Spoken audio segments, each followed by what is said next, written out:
pour être toujours informé. Je suis avec le directeur du bureau politique MPCR, Gabel Moukié. Il est là avec moi. C'est avec lui que nous allons nous entretenir dans notre émission, comme d'habitude, votre émission que vous aimez beaucoup, au centre de l'actualité. Au centre de l'actualité, une émission dont on parle de tout ce qui est de l'actualité. Comme je vous avais dit, j'ai reçu aujourd'hui directeur du bureau politique, Gabel Moukié, avec lui que nous allons nous entretenir autour de l'actualité, de l'air qui se passe en République démocratique du Congo. Plus nous allons marteler plus vraiment sur la situation politique de leur parti MPCR. Madame Boka, Bote Nayo. Bote maman. Oui, nous avons directeur du bureau politique. Et c'est quoi MPCR? MPCR les animés pour Baïmbo Kabano partout dans le monde, MPCR les animés, ça fait partie à Nani. MPCR est l'acquis mouvement du peuple congolais pour la République. Et ça parti cher à l'honorable Jean-Claude Vwemba, naebi ke batunyo sobayebiye, azalaki député national na législature à 2006 à 2011, 2011 à 2016, mais maintenant là, en 2018, ça remporta qui na députation nationale et provinciale, mais il a préféré siéger comme député provincial à Congo central. Et moi, je suis des années pour tourner la partie politique, comme tellement épelé, toujours comprendre des. Comme tous les ans, pour l'intérêt, la banque, comme tous les ans, la bimika, pour 2023, côté, postuler, tout doit nous faire. On peut vous conseiller un peu quand on a besoin de comité, Nicolo, et comité, bon, éviter. Les années, vous avez pour la ligne, vous avez pour l'intérêt de la population ou pour la vie. Merci pour Nabiso na MPCR. Tozali wana pona ba intérêt na biso politique personnalité parce que ceux qui tozo sala pona ba intérêt na biso politique personnel, je crois que sans yalit na biso ekozalati MPCR tozali kobunda pona intérêt supérieur ya peuple congolais. C'est comme ça qu'au sein du MPCR tolobaka ne jamais trahir ses convictions même jusqu'au sacrifice suprême. Donc pour Nabiso, s'il faut qu'on koufa pour na bien-être du peuple congolais, en tout cas toloba to koufa. Yango moni ba pouvoir union se uti koleka, MPCR aboya ki kokota yango parce que ceux qui tozala ki bato ba intérêt personnel, tolinga to kota na ba pouvoir ba régime uti koleka. Kasi to boya ki parce que toloba ki ke na régime wana to mona ki ke intérêt peuple congolais. Ils ont négligé. Bazo travaille pour le peuple congolais, mais plutôt pour l'intérêt na bango personnel. Donc jusqu'à la preuve du contraire, tous continuer à accompagner le peuple congolais, qui nos peuple congolais a se retrouver na l'intérêt na ye, ne biso to kotika bitumba o tozali kosala. Et moi, je suis soulever un point important, vraiment, même si je suis régime nini oh wana oyo ozokoloba oyo etela détruire mboka na biso République démocratique du Congo. Toyebi yango ke régime ya Mese Kabila na bato na ye bato moni esika nini o bazwaki mboka pe esika nini batikeli biso mboka bazwi mboka kino ya kokomisela biso yango pays les plus pauvres ya planète. Donc tomoni comment peuple congolais a vivre na époque oyo ya Mese Kabila. Tomoni ndenge nini droit de l'homme ezaki bafoué sur pied. Tomoni ndenge nini violation constitutionnelle et komaki monnaie courante na RDC. Tomoni ndenge nini peuple congolais to ya mortalité et mataki lisusu makasi koleka. Tomoni ndenge nini peuple congolais akomaki ko souffrir ko zanga ne fiske lipa. Et jeunes congolais a commis réduit na batu ya kolokota quand même ceux-là qui ont étudié. Bakomaki bato kokende kolokota ka mwa mabende pona koteka kokende kolokota ka mwa bakopal koteka babiloko ndenge wana alors que tozana bato o batangi okomona ye akomiso kipe moteki 5 glaces akomiso kipe kotambusaka ba biscuit ba bombo. Tout ça c'est sous le régime de Mese Kabila. Yango tolobi ke eza régime oyo eyaki kaka pona ko détruire mboka na biso et memeli biso insécurité à travers toute la République. Tomoni ndenge nini ba papa na biso ba maman na biso bazali mutilé tué de temps en temps. Boni ba maman na biso ba ndeko na biso basi baza violé à l'est de la République et au vie et aussi du pouvoir en place oyo etikalaki koloba ata eloko mokote. Armée congolaise est comme qui totalement fragilisée au point que armée congolaise oyo ezalaki makasi à l'époque du maréchal Mobutu oyo bandeko sala ba action ya makasi pe ko remporter ba victoire et komaki armée oyo ba rebelle bayaka basali nyonso bakosala nera territoire congolais babimi bakei sans que bazala inquiété. Yango tolobaki ke biso tozo bunda pe to bundisaki régime oyo jusqu'à la dernière énergie qui note ko remporter victoire ya kotia régime au Libanda. Et moi, je suis lutter contre le bateau, je suis des autres,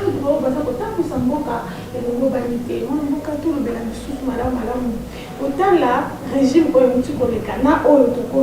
est-ce que changement ils ont dit tout soit vivre merci, j'ose croire que par rapport à la situation politique Yamboka, certes, il est vrai que le régime actuel les habités dans des difficultés et belé paye makasi. Mais tikana lo belé lo komoko, je ne suis pas de l'IDPS, parti na biso MPC et ça paye à cacheter, mais tozo lo bela par rapport à la réalité tozo vivre. La mauvaise foi, oyo to utaki ko vivre avec le régime précédent, le lo tozo mona yango na niveau oyo Israël a quitté. La bonne foi, oyo ezanga ki na régime précédent, Tozomon est quand même dans les chefs du chef de l'État actuel. Donc, sa bonne foi n'est pas à démontrer de nos jours, mais sauf que Aza mal entouré. Comme vous le savez, comme nous avons toujours dit, les pyromanes politiques ne se transformeront jamais en sapeurs-pompiers.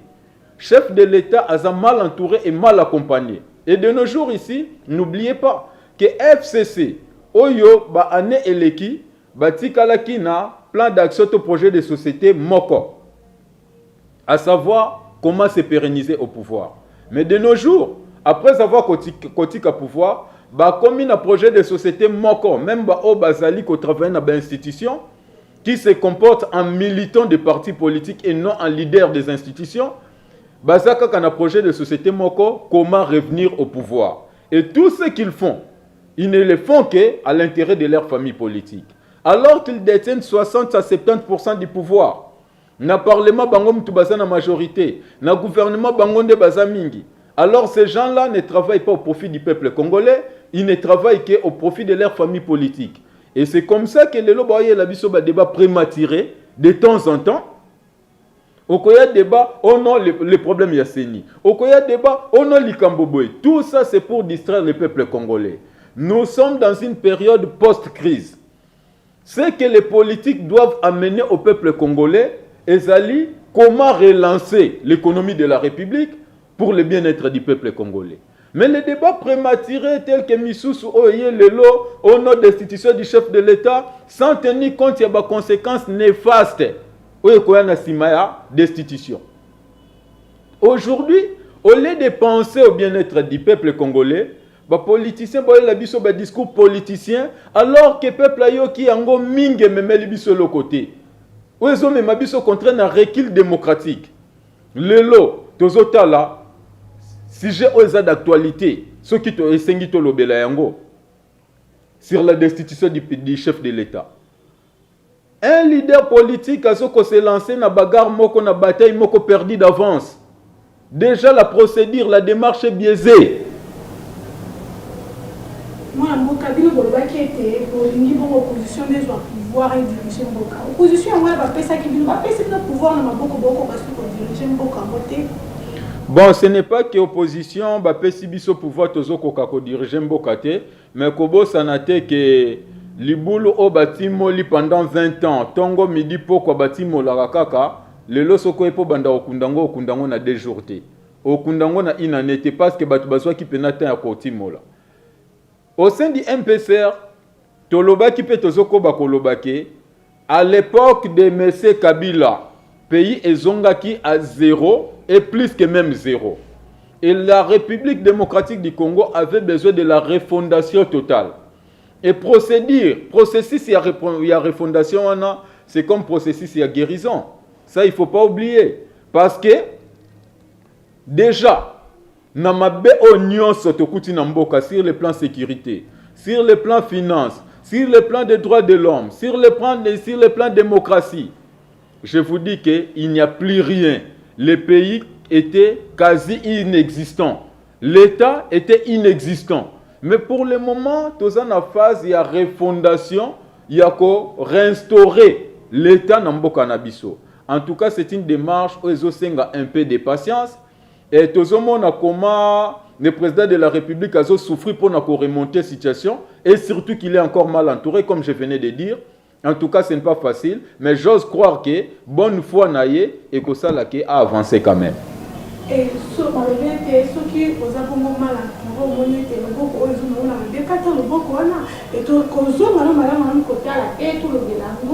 et il y a coalition entre FCC et Cash.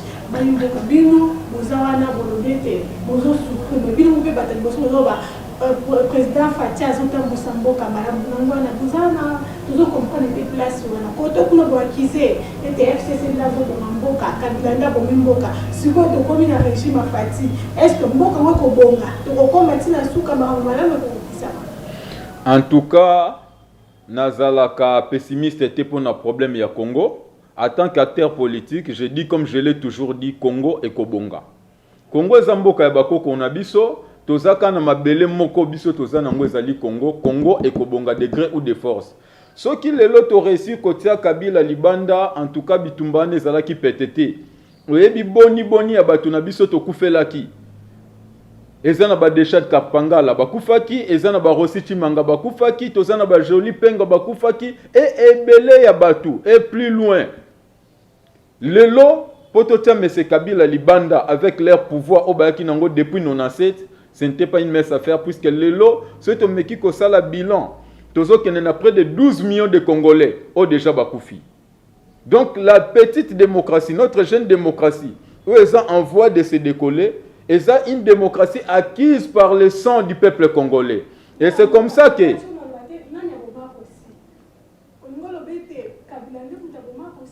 Mais c'est clair parce qu'on dit qu'il n'y a pas de mauvaises troupes, seulement de mauvais chefs. C'était sous le régime de M. Kabila. Ce qui M. Kabila a salé la dictature T, a tika qui pouvoir en 2016 a salé cette élection.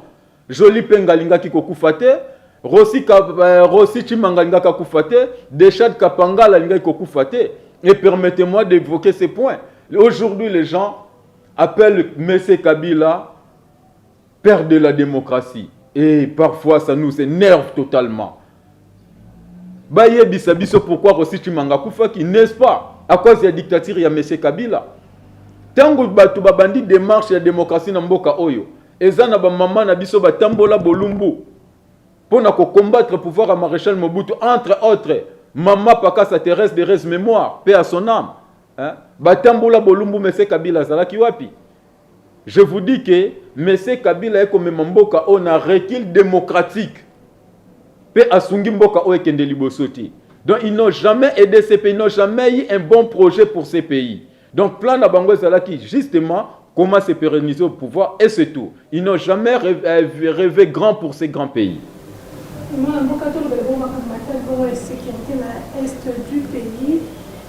Chef de l'État Azo Salanine pour apporter à remettre fin à Makambo établi pour tout le temps, tout le monde était battu pour Koufa.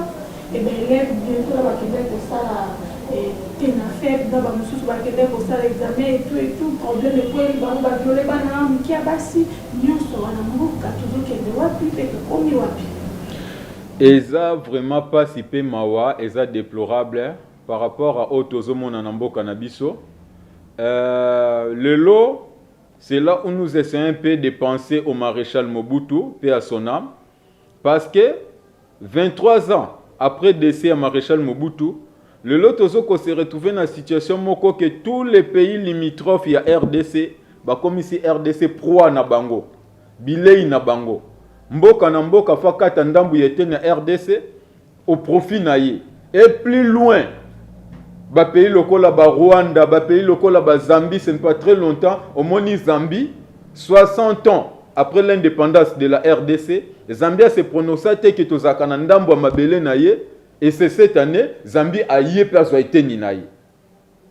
Sur le plan sécurité, en tout cas chef de l'État Azana Bitumba Makasi peut afongola miso. Parce que nous disons comme nous avons toujours dit, la complicité est endogène et exogène. C'est-à-dire, Esaïa Libanda Penakati. Il y a un principe qui dit, si les forces de l'ordre n'arrive pas à mettre fin à la criminalité, c'est que les criminels se cachent dans les forces de l'ordre. Donc, pour nous, pour nous, tozo comprendre que ba rebelle, ba tumabe baza même na kati ya force de l'ordre. Donc, chef de l'État, tokoki kotanga kombo ya mutute, puisque ezan na organe compétent, o ekoki ko sala ba enquête. Le chef de l'État devra nécessairement diligenter une enquête sévère et approfondie, enfin ya koyeba nani nani aza na même mise na makambo oyo. Tomoni na mboka na biso okapi moko, nyama moko okapi akufi. Tomoni comment batie makelele ba ministre, il faut diligenter une enquête pour na kokanga batouana, ainsi de suite. Bien sûr que oui. Bien sûr que oui, ce sont des espèces protégées. Kolandele yango na kolandele yango ndenge ni na pasi na motema. Kaka na ngonga yango oyo babomi okapi, na ngonga yango bana na biso bake kosala examen d'état, bake ba violer bango babomi misusu. Yebisanga, na landa makambo kapito na landa ya bana na biso o bakufi. Et plus loin, tango oyo bozo mener ba enquête na okapi akufi tout ça, lelo oyo tomoni ba rebelle ba yeba kotiti na kati ya Bunia. Rebelle ba milicien Kodeko, ba yeko réclamer droit na bango près du gouvernement. Où sommes-nous? Où allons-nous? Et il y a lieu de se poser la question, à quand la renaissance du Congo? Notre c'est trop, nous en avons assez. Par rapport à tout ce qui se passe, c'est le gouvernement qui négocie dans l'état de la faiblesse. Là, en tout cas, nous en appelons à la démission immédiate du ministre de la Défense. Bazo Salamoussalate Nambokoyo. Trop, c'est trop. Petozo Sengana, président de la République, Aye Bakazama l'accompagner, Aluka a kende le plus vite que possible pour changer équipe naïe. Parce que bon nombre de ceux qui sont là ne produisent rien comme résultat. Comment rebelle à Koki Kokota sans être inquiété, plus loin entouré prison sans être inquiété, plus loin bozongi siye, ata moko tabukani lokolo moko te azoki. Négociation, ça ne se fait pas de cette manière jusqu'au point d'entourer la prison.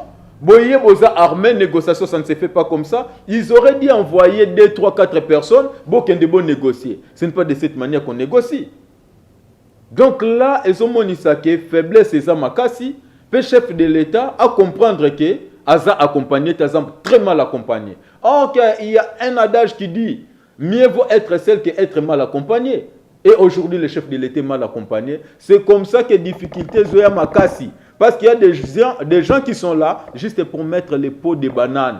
Na chemin à chef de l'État, pena avancement Yamboka. C'est pourquoi Bisso na MPCR. Toloba qui peut te déclarer qui que les problèmes du Congo d'hier, ce n'était pas Félix Tshisekedi, ce n'était pas Martin Fayoulou, ce n'était pas Moïse Katumbi, moi encore Jean-Pierre Bemba. Les problèmes du Congo d'hier, c'était M. Kabila. Et c'est comme ça que le lot Oyobiso est aussi position. Dès lors que M. Tshisekedi a qui pouvoir, Tolobi que combat automena qui lobby yangote photo mener le lot. MPCR a outil qu'on s'est retiré depuis le 16 avril 2019. Toloba qui tolongwe na Lamuka. Total ndengani to ko avancer puisque les soucis beaucoup plus, c'est les soucis du peuple congolais.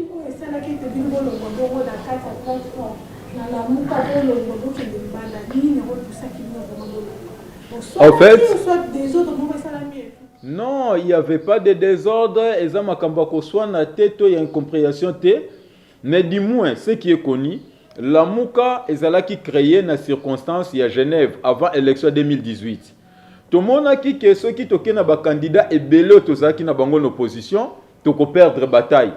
Pour ne pas se lancer dans une bataille perdue d'avance, tu as qui créé la Mouka dans le seul but de soutenir le candidat Moko, le candidat commun, Martin Fayoulou, auto-soutenaki. Mais après les élections de 2018, Oyo, tout le monde m'a on s'est dit que le problème du Congo d'hier, ce n'était pas Fachi. C'est ce Fachi-là que nous avions tous soutenu à la première ministre au nom et pour le compte de l'opposition. On ne peut pas dire, dès lors qu'a commis président, il est passé d'un ange à un démon. Non. S'il était ange, il reste ange, puisque nous l'avions tous soutenu. Nous nous sommes dit que la Mouka est vidée de sa quintessence. Tosangana qui prend la candidature, il y a candidat commun. Et maintenant que l'élection est si, faut-il continuer à causer l'ensemble? Et là, le makambozo salama. Que Leader, comme il se lancer dans une bataille perdue d'avance, soit disant de destituer chef de l'État. Mais destitution à chef de l'État, est-ce que tu as raisonné ni ne après sa destitution? Que dit la loi de la République, la Constitution de la République? Puisque par rapport à cette question, je me dis que sur le plan de droit, il n'y a pas de débat. Parce que ordonnance à chef de l'État, et c'est là qui est clair, sur proposition du Conseil supérieur de la magistrature, le chef de l'État a nommé les juges. Loi portant sur organisation et fonctionnement de la Cour constitutionnelle. Ils ont permettre que les juges à la Cour constitutionnelle, ils peuvent être promis. Bakoki comme ta promotion. Et pour le moment, mati promotion, balongoli bangote me basani, mati promotion. Et c'est permis dans la loi.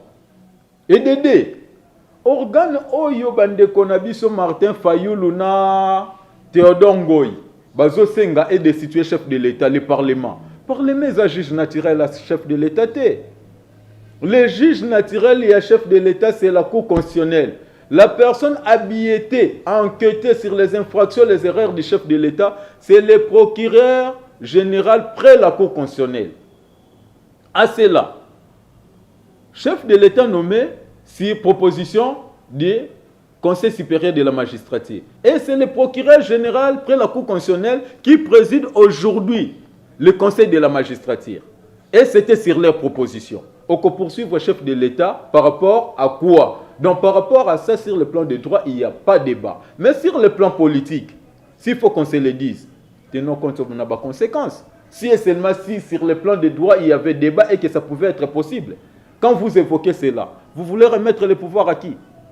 Alexis Tambwe Mwamba a organisé l'élection anticipative? Non. Pour Nanini, va continuer à tailler la loi sur mesure pour l'obligation que c'est la biso Kabila. Tout ça, conséquent. Quand on se dit leader, nous devons voir de loin. Il ne faudrait pas tout le monde à notre profit. Ou bientôt agir par rapport à elle. Mais nous, tous à la légaliste. Nous devons revenir aux fondamentaux et envisager le bien-être du peuple congolais.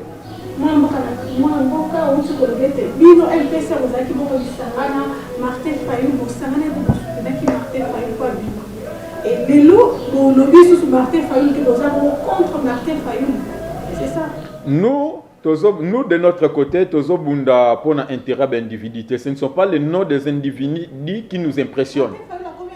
Non, nous sommes tous des individus. Même moi qui te parle, je suis un individu. Nous ne soutenons pas, ce ne sont pas les noms des individus qui nous impressionnent, mais beaucoup plus l'intérêt supérieur du peuple congolais. Dès lors que Moutou, okomi koluka ko compromettre l'intérêt du peuple congolais, okomo na biso na nzela na yo. Même quand nous nous sommes dit que Tolongwe na lamuka, Tolobaki bien, nous soutenons les actions du chef de l'État, mais à condition qu'il a continué à militer pour le bien-être du peuple congolais. Parce que tout le monde a qui a bonne foi, pas à continuer pour un changement beaucoup. Mais nous avons dit, ce qui lobby to lobby kuna chef de l'État a changé de trajectoire, a changé d'orientation politique, a commis qu'on travailler pour le malheur, la souffrance du peuple congolais, a comme on a biso nanzela naïe. Donc pour nabiso mutunyo so oyo ameka koluka malheur à peuple congolais, yewanande to komaka contre yi. Mais non pas au malheur du peuple congolais, c'est quelqu'un qui milite, qui a toujours milité pour le bien-être du peuple congolais. Mais cette sortie médiatique à Outi Kosala, je ne sais pas s'il a été induit en erreur ou quoi. J'ose croire que les vieux à Monaki Moussikate. À Monaki Teke, destitution à chef de l'État, ils ont entraîné ipso facto prise du pouvoir par le président du Sénat, à savoir Alexis Tambwe Mwamba. Et ça, le coup là, mbisi oyozu nebale, osalini, ozongi sesu nebale. Alors que notre jeune démocratie est acquise par le prix du sang des Congolaises et Congolais. Près de 12 millions de Congolaises et Congolais sont décédés à cause de cette jeune démocratie. Maintenant que nous voulons faire un petit pas, yo lingo zongi c'est un c'est pas ya Kabila. To batu ya Kabila, on va détruire Mboko pendant plusieurs années. Ça c'est quel calcul, c'est quelle vision politique? Nous sommes contre cet état de choses. Nous disons non à la confiscation du pouvoir par la dynastie kabilienne. Nous disons non à la Kabylie par rapport à cet état de choses. C'est comme ça que tout ça, contre cette démarche qui vise à remettre les pouvoirs et pas yaba kabiliste. Et vrai ou faux, mboka o ezaka ka dirige bongo na maboko ya Joseph Kabila, ou aza beaucoup sénateur. Bon, s'il y a des gens qui pensent que c'est Kabila qui dirige ces pays, bazo sala illusion. Bazo bosana. Okoki te na vi na yo ndenge oza mwasi, mobali oyo ayo apeso epa ya mobali mosusu, alobi simbelanga mwasi na nga na kozwa après une année. Soki ayi kokuta ona zemi ya kosala nini? A continuer kozana yo comme mwasi na ye, mutuka bakumba yango na bato mibale te. Ezalaka na chauffeur moko pe esalamaka na volant moko. Soki bato bazokanisa, c'est ce que beaucoup de kabilistes pensent. Que jusqu'à présent, c'est Kabila qui dirige ces pays, bazo salaire. Baïba kesi ba perdre pouvoir. Baza suso baza ki lobité. Les loto comme monde na ba o bazala ko se croire les forts, les intouchables, ba comme interpeller la justice. Et la fois passée bazu ba vertige et comme il ba appel par-ci par-là, pour nani moko na bango, azala ki interpeller na cour de cassation. On a vécu ce que vous pouvez voir. Tunda ya Kasende. Oya tout a kitolo ke yeme ya lobaki. Quel était le résultat final? N'est-ce pas Katiki pouvoir? Alors que Yeme avait dit, c'est pour dire que Moutou Kabakumba Ango Batumi Balete, ils ont perdu le pouvoir et Bakozonga soutient le pouvoir. Baye Bango que le peuple congolais a posa na bangote. Et moi, je suis la régime, il y a les lots, moi, je suis la régime. Vraiment, il y a les lots, mais toujours qui ne m'accompagnent, sont les autres qui ne vont pas kati ya mboka. Est-ce que les politiciens vont travailler pour l'intérêt de la population, pour l'intérêt de mboka ou soit pour la bien privé na bango? C'est là où nous déplorons le comportement de les leaders, ceux-là qui sont dans les institutions de la République. Il y a de ceux-là qui sont ministres, présidents, il y a Parlement, Sénat et que sais-je encore. Tous déplorer le comportement de Bango parce que nous disons qu'ils se comportent non pas en leader des institutions, mais ils se comportent beaucoup plus en combattant ou en militant de leur parti politique et ou de leur famille politique. Oui, lelo bazo memabiso na ba débat moko vraiment prématuré. Dans cette période post-crise, il faut tout réfléchir sur sur le bonheur du peuple congolais. Nini tokoki ko sala pour le peuple congolais azala malam. Biso na MPCR, ce qui tolobaki toko se constituer en opposant contre la personne du chef de l'État et que tous ça l'opposition républicaine eza ponani. C'est parce que tout le monde que le peuple congolais a souffert trop depuis l'indépendance. Tu es kobaki sa malheur oyo Joseph Kabila na famille politique na yeba plongé biso na yango. Mbongo mboka et koma koyoka na X a détourné 60 millions, Y 200 millions, Z 300 millions. En tout cela, ce qu'on a bopito na biso na kitambo, ke na mama ye moke par-ci par-là, okwa komona ba congolais bazo kufa pona kozanga $10, $20 a kozongisa mwana makila, pona kozanga moi $200 a kozwa ba soins appropriés, nde ba congolais bazo kufa. Alors qu'il y a des individus qui profitent na ba 100 millions et ils n'ont même pas le souci du peuple congolais au bango bazo détruire. Alors de nos jours, débat na biso fezala nini tokoki kosala lokola ba districteur déjà balongwe nini tokoki kosala pour la relance de l'économie de la République. Yango débat au photo même le peuple congolais. Mais ce qui est bizarre, les gens se battent beaucoup plus pour les intérêts égoïstes. Famille politique na biso boye, biso to bimisa président ya Seni, biso to zongi sa boye, ba komi komema biso banzela. Ce sont des débats au peuple azanango besoin te peuple azo souffrir. Tout le solution pour le bien-être du peuple congolais, n'est fils que le social du peuple congolais. Ministre de l'économie bimana média a l'obité la plan ya relance l'économie ya Congo yangoyo. Bisonyo soto banda ko kendete ministre place au lobby boye banzele ko simba te pour banzele za mabe, d'abord il faut faire ça, il faut faire ça. C'est ça le débat au peuple azanango besoin. Mais malheureusement, bon nombre de ceux qui sont là dans les institutions, baye libola mo peuple congolais. Ils sont venus pour leurs intérêts personnels. Ba récupérer batan onyos basaki nango, peut-être ba misombela ki mitukate, peut-être ba misombela ki mapangute. C'est ce qu'ils sont en train de chercher. Alors tozo déplorer tas de choses oyo, yango tozo benga ba politique congolais en leur disant revenons aux fondamentaux. Ce qui nous importe de nos jours, Ce n'est pas les enfants que nous allons léguer dans ce pays, mais les pays que nous allons léguer à nos enfants. Pays nini torotika la mboka na biso. Pays où ils ont un état de délabrement total. Pays où ils ont kokufa avec une économie où ils ont vraiment ya kokoya. To penser na ba génération future parce que les générations futures ne nous pardonneront pas ces péchés, ceux qui to sali relance ya mboka na biso te. Nazobenga ba congolais et congolais au bazolandanga à travers la République, à travers la diaspora, partout dans le monde. Babo sanate que quelle que soit la guérison, situation ekokisu ko s'empirer. J'invite les congolais et congolais à ouvrir l'œil et les bons, d'être très vigilants par rapport à la situation politique du moment. S'il y a un ça ne va pas, biso nyonso il faut to kitana. Non, par rapport il y a nyonso zo le kanamboka. Tobo sanate que Kabila obiso to uti ko bengana de nos jours avec sa famille politique va changer projet de société oyo ekomi comment revenir au pouvoir. Tout ce qu'ils font bazo salango dans le but ya kozonga na pouvoir. Alors to fongola miso pe to fongola matoi to landa makambo oyo malamu to loba non au retour de la Kabylie au pouvoir, nous en avons assez. Merci mon avocat d'avoir accepté notre invitation. C'est moi qui vous remercie. Ok, merci beaucoup. Oui, voilà, ça n'est fini pour aujourd'hui. On a une intervention. Il y a un directeur du bureau politique MPCR, Gabel, qui a aussi copié ce biseau, a aussi copié la biseau, la tout la tournée sur le proposé, comment les aéros, comment les aéros, comment les aéros, sur la Congolais, biseau sur la droite, pour bénéficier d'un mboka, on a les salariés de retard, ça, mboka, on a malamu, tina suka. Moi, je tiens à vous remercier comme ça à mon boss, Gériston. Merci à vous et sans oublier à Montréal. Et là, je vois Irano qui est là. Merci à vous. Et merci à vous tous qui nous ont suivis à travers PTV Caprice. Je vous dis un grand merci. Continuez toujours à nous suivre et surtout, abonnez-vous. Merci. Moi, je vous aime beaucoup. Et on se retrouve à la prochaine.